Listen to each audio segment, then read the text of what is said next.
Hey everyone, John here. So, I just finished watching the seventh episode of Fuller House Season 3 on Netflix.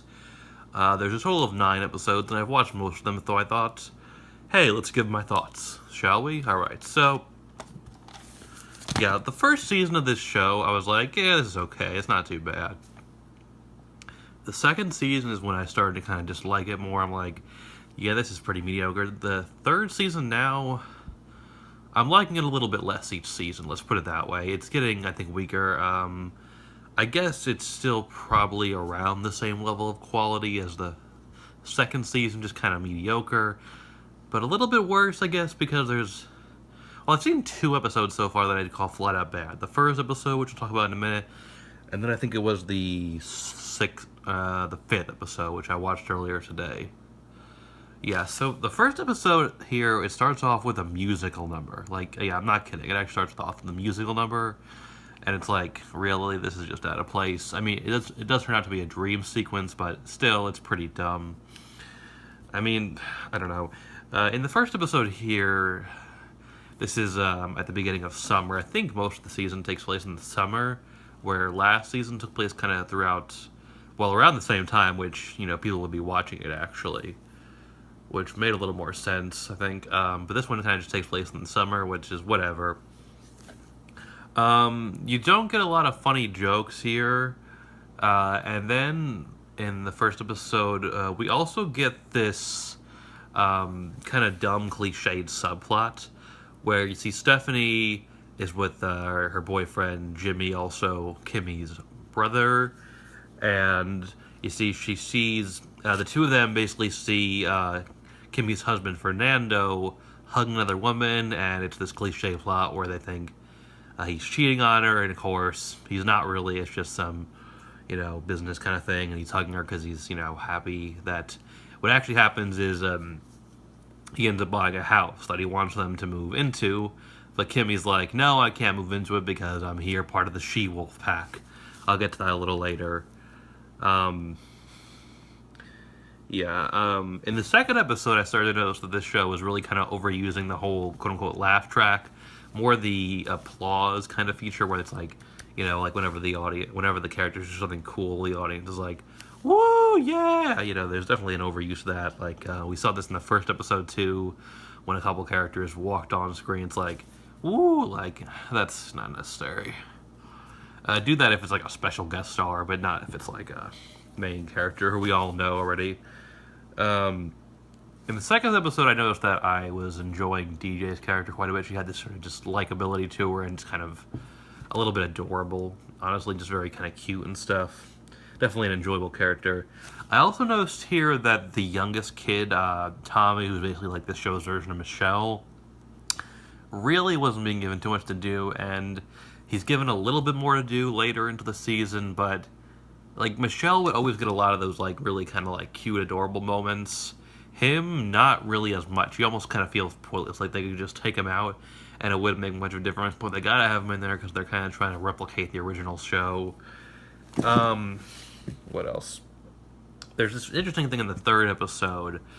Danny comes back, and in this episode, the oldest kid, Jackson, he's trying to impress his girlfriend Lola, and he just puts in this thing like where him and Danny perform like a song for her. He plays guitar, and Danny plays guitar, and Jackson sing. And it's like, who puts on a musical performance with their grandfather to impress a girl? That's just stupid. I don't know. There was a decent amount of stupid things in this season. This third episode had a lot of different plots. Like pretty much every single character got this plot in this family barbecue, and it all came to kind of together in the end in this kind of pie eating contest.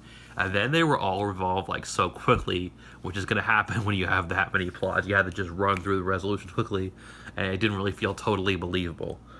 There were a couple good jokes here, and you got a few good jokes sprinkled throughout the episodes, but overall, it's definitely less funny than it is funny, I would say. And okay, remember how I mentioned about how Fernando is basically gets this house for Kimmy and their daughter Ramona. Well, Kimmy's like, no, I gotta stay here with the wolf pack with TJ and Stephanie. So it's like Fernando now, I guess, moved into the new house in the fourth episode. He's like he keeps popping up again at the DJ's house with all them, and it's like, why are you not living with your wife? I mean, keep in mind at this point they are married. They're not really having any marital problems other than this disagreement about where to live. But he's just like, yeah, I'm living in here. Oh, and he's living in the old Gibbler house, by the way, which I'll get to a little bit more later. But it's like, why aren't they living together? It doesn't make any sense. They're not having any marital problems, like I said, except for the disagreement about where to live. And it's just like they're not living together. Like, okay, one of you move into the other house. Either Fernando come back in the big house, or Kimmy go live with your husband, okay, and take your daughter with you. Okay, that's just stupid. And the weird thing is, in this episode, this fourth episode, he keeps coming back because he misses the place and he feels lonely there. He's actually living there with Jimmy, Kimmy's brother. But, like, during the whole time when he keeps showing up and annoying DJ, well, that's the thing, he's annoying DJ, but he doesn't even spend any time with his wife or daughter who live there. That's just weird. What else? I got a few other notes here. The fifth episode, Jesse comes back. And it's kind of like, it almost makes it seem like these guys can just kind of show up whenever they want, whenever the show wants them to show up. They want them like to come back a few times a season, although I've yet to see Joey or Aunt Becky come back yet. That's interesting. You think they might pop up. But we've had Danny once and Jesse once in this episode. Him and Aunt Becky have adopted a new kid who they named Pamela, of course, after the girl's mom, his former sister, which is a sweet little thing. They don't actually say that. It's kind of a thrown in their little subtlety, which is nice. This episode is this was the fifth episode. This was the other one that I said was one of the worst, along with the first one. These are the two that are flat out bad that I've seen so far. The rest are just kind of mediocre. This one's dumb. We get to see the Gibbler house where Fernando and Jimmy are living, and it's kind of like one of these weird things because it's like, okay, first we see that we meet Kimmy's brother Jimmy, who's now sort of part of the main cast. And we never saw him in the original show. But now we're seeing him, and we see the Gibbler house, which we never saw in the original series. It's like, you're kind of like showing the man behind the curtain there a little too much, things that, I don't know, I think there's kind of a certain charm, and like in a lot of sitcoms where they have like those things, like where you don't see, like the Gibbler house or whatever, and that was kind of one of those things. Now to see it again, I don't know, kind of weird, but I guess it's not really a bad thing, it just kind of annoys me personally. We get dumb stuff in this episode. Mostly bad jokes, but a couple good jokes. And then there's a fart joke, which is dumb. I swear they never had anything like that on the original show. I mean, the original show was not the greatest, but this show is a little worse in my opinion. It's definitely worse. I mean, it's just, they're just doing it for the sake of doing it at this point. What else was I gonna say? I watched the next two episodes. I actually didn't take any notes for those because at this point I'm kind of getting tired.